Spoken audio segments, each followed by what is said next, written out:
Assalamualaikum warahmatullahi wabarakatuh.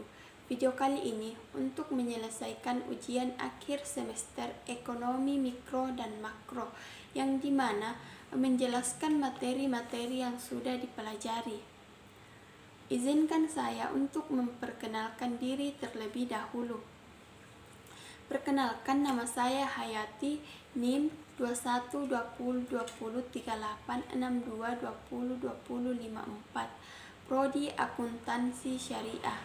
Nah, selanjutnya saya akan membacakan materi-materi yang akan dijelaskan pada video kali ini. Baik, saya akan membacakan materi-materi yang akan dibahas pada video kali ini. Yang pertama, pendapatan nasional. Yang kedua, uang. Yang ketiga, perekonomian 3 sektor. Yang keempat, inflasi. Dan yang kelima, pengangguran.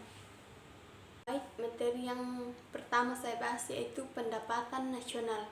Pengertian pendapatan nasional. Pendapatan nasional adalah pendapatan seluruh rumah tangga keluarga dalam 1 tahun.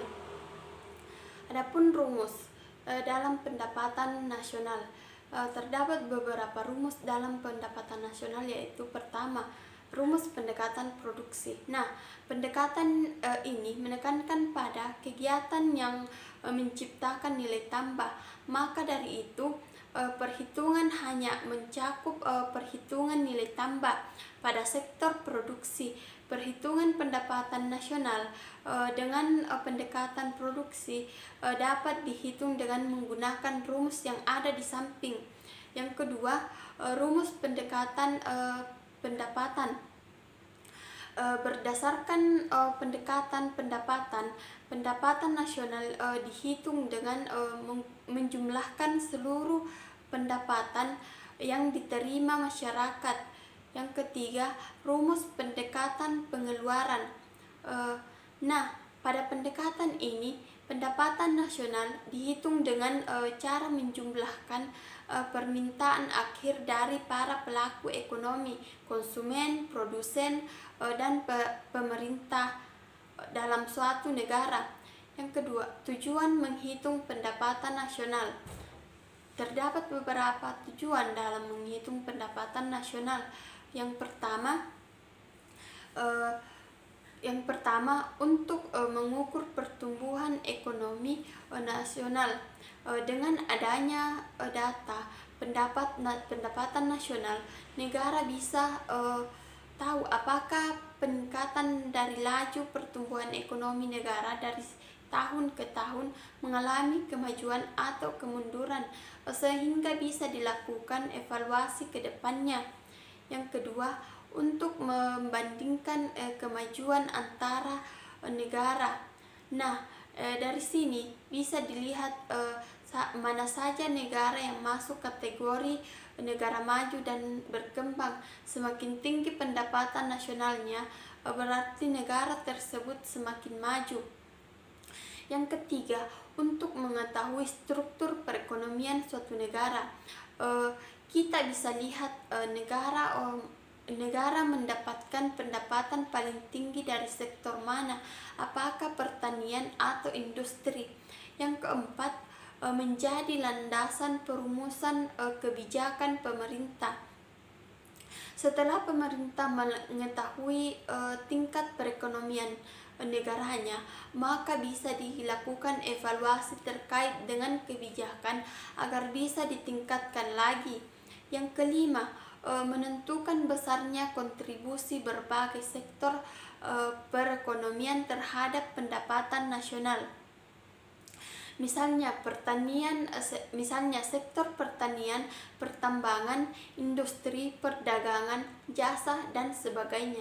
Data tersebut juga digunakan untuk membandingkan kemajuan perekonomian dari waktu ke waktu, membandingkan perekonomian antara negara atau antar daerah dari sebagai landasan perumusan kebijakan pemerintah. Yang keenam, mendapatkan informasi tingkat kemakmuran masyarakat. Kalau ingin tahu seperti apa kemakmuran masyarakat suatu negara, pemerintah suatu negara lazimnya akan melakukan perhitungan pendapatan nasional. Mengetahui tingkat kemakmuran dapat membuat pemerintah negara tersebut mendapatkan informasi-informasi lainnya yang mempengaruhi tingkat ekonomi tersebut. Materi selanjutnya yaitu uang. Pengertian uang. Uang adalah alat pembayaran yang sah yang dapat diterima secara umum. Sejarah. Adapun sejarah uang yaitu sejarah uang dimulai dari penggunaan sistem tukar tradisional yakni barter yang kemudian terus berkembang menjadi uang kertas dan dengan sistem modern seperti yang berlaku saat ini.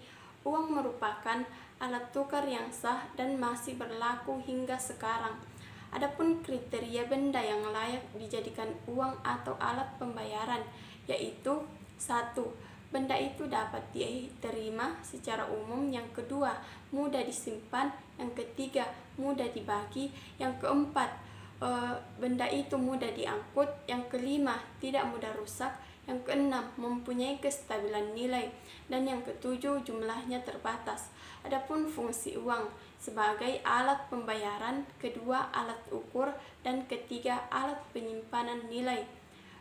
Jenis-jenis uang berdasarkan lembaga yang mengeluarkan. Menurut lembaga yang mengeluarkannya, uang dibedakan menjadi dua, yaitu uang kartal atau kepercayaan dan uang giral atau simpan di bank. Uang kartal atau kepercayaan yaitu uang yang dikeluarkan oleh negara berdasarkan undang-undang yang berlaku sebagai alat pembayaran yang sah. Uang kartal di Indonesia terdiri atas uang logam, uang dan uang kertas. Uang giral atau simpanan di bank yaitu dana yang disimpan pada koran di bank-bank umum yang sewaktu-waktu dapat digunakan untuk melakukan pembayaran dengan perantara cek biliet, giro atau perintah membayar. Uang giral dikeluarkan oleh bank umum dalam merupakan uang yang tidak berwujud karena hanya berupa saldo tagihan di bank. Adapun nilai uang yaitu nilai intrinsik yaitu nilai bahan untuk membuat mata uang, misalnya berupa nilai emas dan perak yang digunakan untuk mata uang.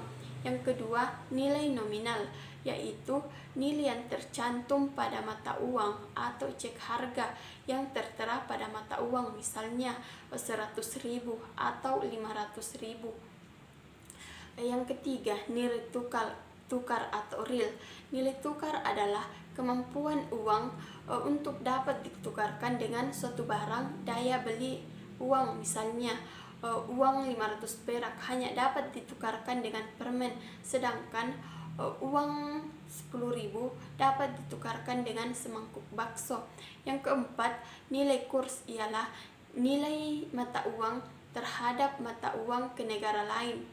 Adapun lembaga keuangan, terdapat dua lembaga yaitu lembaga bank, ialah lembaga keuangan yang memiliki tugas dan fungsi untuk menghimpun dan menyalurkan uang. Sedangkan lembaga bukan bank ialah lembaga keuangan yang memiliki tugas dan fungsi wewenang hanya untuk menghimpun dan menyalurkan uang. Selanjutnya yaitu perekonomian tiga sektor. Pengertian perekonomian tiga sektor. Perekonomian tiga sektor adalah perekonomian yang terdiri atas tiga pelaku ekonomi, yaitu rumah tangga, perusahaan, pemerintah. Gambar siklus perekonomian tiga sektor. Pada gambar perekonomian tiga sektor yang ada di samping sekilas tidak jauh berbeda dari gambar perekonomian dua sektor. Perbedaan perekonomian dua sektor dan tiga sektor adalah adanya sektor ketiga yaitu pemerintah.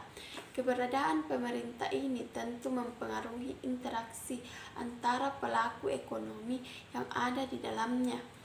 Pada perekonomian tiga sektor, sebenarnya interaksi antara sektor rumah tangga dan perusahaan sebagaimana ditunjukkan oleh garis nomor 1 dan 2 tidak jauh berbeda dengan pembahasan interaksi pelaku ekonomi sektor 2.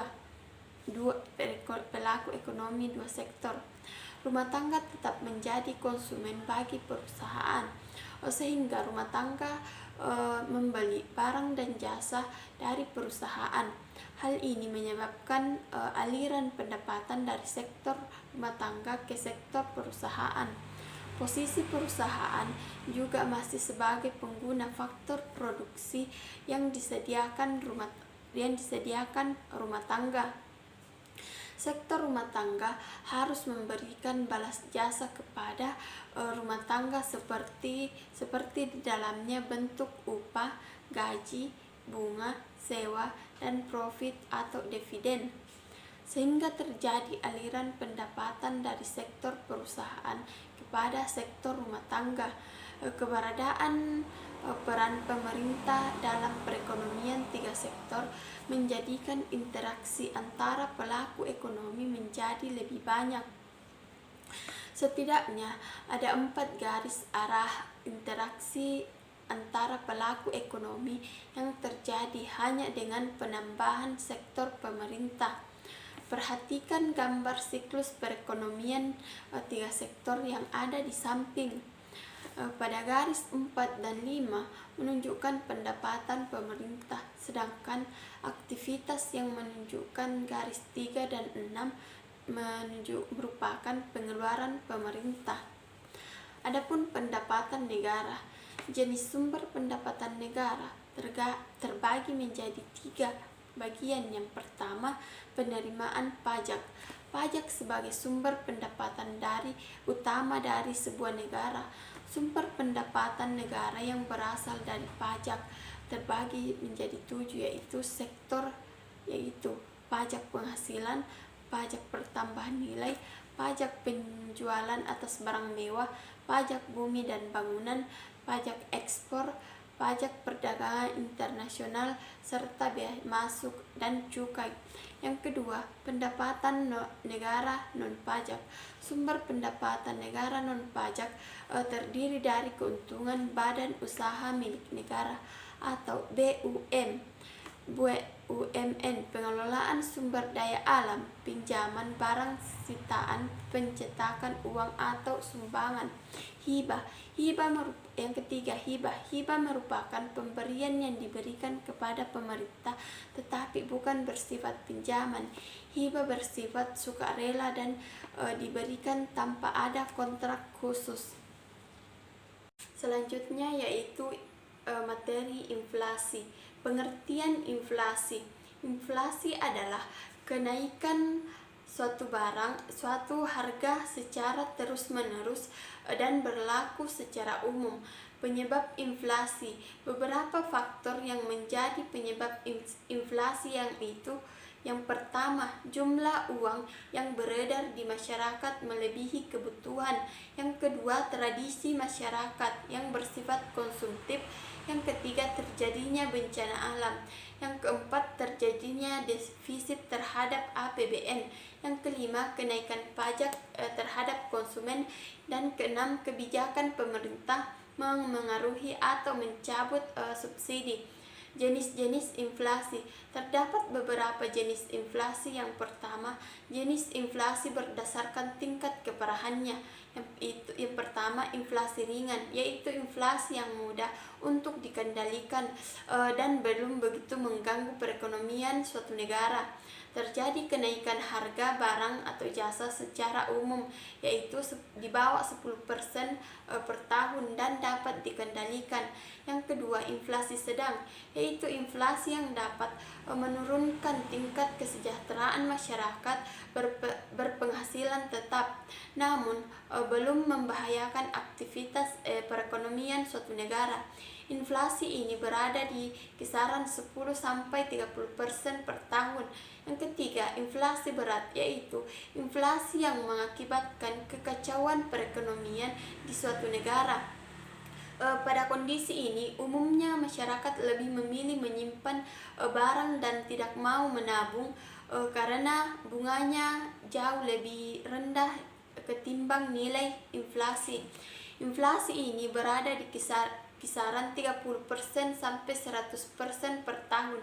Yang keempat, inflasi sangat berat, yaitu inflasi yang telah mengacu perekonomian suatu negara dan sangat sulit untuk dikendalikan meski dilakukan kebijakan moneter dan fiskal. Inflasi ini berada di kisaran 100% ke atas per tahun. Yang kedua, jenis inflasi berdasarkan penyebabnya. Yang pertama, demandful inflation, yaitu inflasi yang terjadi karena permintaan akan barang atau jasa lebih tinggi dari yang bisa dipenuhi oleh produsen. Yang kedua, cost plus inflation, yaitu inflasi yang terjadi karena kenaikan biaya produksi sehingga harga penawaran harga penawaran naik. Yang ketiga, black new information, yaitu inflasi kecampuran yang disebabkan oleh faktor penawaran atau faktor permintaan. Yang ketiga, jenis inflasi berdasarkan sumbernya. Yang pertama, domestic inflation, yaitu inflasi yang bersumber dari dalam negeri. Inflasi ini terjadi karena jumlah uang di masyarakat lebih banyak daripada yang dibutuhkan. Yang kedua, imported inflation, yaitu inflasi yang bersumber dari luar negeri. Inflasi ini terjadi karena negara yang melakukan perdagangan bebas di mana ada kenaikan harga di luar negeri. Deflasi adalah kebalikan dari inflasi, yakni penurunan harga secara umum dan terus-menerus. Materi selanjutnya yaitu pengangguran. Pengertian pengangguran. Pengangguran adalah angkatan kerja yang tidak terserap lapangan kerja. Angkatan kerja orang yang berumur 15 sampai 65 tahun kecuali ibu rumah tangga. Jenis-jenis pengangguran. Yang pertama, siklikal. Penyebab terjadinya pengangguran karena perubahan ekonomi dalam suatu negara bisa mengalami resesi ekonomi, kemunduran, dan masa depresi, kehancuran. Perusahaan mengalami kerugian sehingga mengurangi tenaga kerja. Hal ini berdampak pada pemutusan hubungan kerja atau PHK pada para pekerja. Akibatnya banyak pengangguran karena pertumbuhan ekonomi ini. Yang kedua, pengangguran struktural. Penyebab pengangguran struktural karena pertumbuhan ekonomi dalam waktu lama. Contohnya, perubahan negara agraris menjadi ekonomi. Hal ini mempengaruhi pada tenaga kerja yang berkurang karena perubahan lowongan kerja. Akibatnya muncul pengangguran karena tidak sesuai dengan keterampilan di bidang tertentu. Cara mengatasi pengangguran struktural ini dengan menambahkan pendidikan dan latihan sesuai dengan lowongan kerja. Yang ketiga, pengangguran musiman. Jenis pengangguran musiman berhubungan dengan ekonomi jangka pendek. Misal sektor pertanian, contohnya petani menganggur karena menunggu musim panen dan musim tanam. Yang keempat, pengangguran friksional. Pengangguran friksional adalah jenis pengangguran yang terjadi karena seseorang belum bekerja. Penyebabnya karena pencari pekerja kesulitan mendapatkan pekerjaan yang sesuai. Pemberi kerja melakukan seleksi dan kualitas tinggi dari pelamar sehingga membutuhkan waktu untuk mendapatkan pekerjaan. Yang kelima, pengangguran terbuka. Pengangguran terbuka adalah situasi di mana orang tidak bekerja dan masih mencari kerja. Penyebab pengangguran ini karena lapangan tidak sesuai dengan latar belakang dan keterampilan pelamar. Yang keenam, setengah menganggur. Pengangguran ini terjadi di mana tenaga kerja diukur dari jam kerja produktivitas dan penghasilan yang diperoleh. Contohnya, tenaga kerja lepas tidak memiliki kepastian jam kerja. Yang ketujuh, pengangguran terselubung. Jenis pengangguran ini terjadi karena tidak sesuai antara kemampuan dan bakat pekerja sehingga mempengaruhi produktivitas dan penghasilan rendah dari pekerja. Penyebab pengangguran terselubung karena lowongan pekerjaan sesuai tidak sangat minim sehingga seseorang bekerja di luar bidang dan pendidikan. Yang kedelapan, pengangguran teknologi. Pengangguran teknologi tersebut berkembang dari waktu ke waktu. Pekerjaan yang sebelumnya dijalankan oleh manusia lambat laun digantikan oleh robot. Kecanggihan teknologi ini disebut dengan robot. Misalnya, pada saat industri makanan kaleng yang sebelumnya memanfaatkan tenaga manusia, saat ini lebih banyak memaksimalkan kemampuan robot agar lebih efisien dan lebih efektif karena dapat bekerja lebih cepat. Yang kesembilan, pengangguran tersembunyi. Pengangguran tersembunyi merupakan kondisi di mana tenaga kerja lebih banyak dari yang seharusnya diperlukan. Kelebihan jumlah tenaga kerja menyebabkan kegiatan tidak dapat bekerja dengan merata, sehingga ada yang bekerja dan sebagian ada yang tidak bekerja. Adapun penyebab pengangguran adalah ketidakseimbangan laju pertumbuhan penduduk dan lapangan kerja yang tersedia. Artinya, jumlah tenaga kerja lebih banyak dari jumlah lapangan kerja. Itulah tadi materi yang sempat saya jelaskan, lebih dan kurangnya mohon dimaafkan. Wassalamualaikum warahmatullahi wabarakatuh.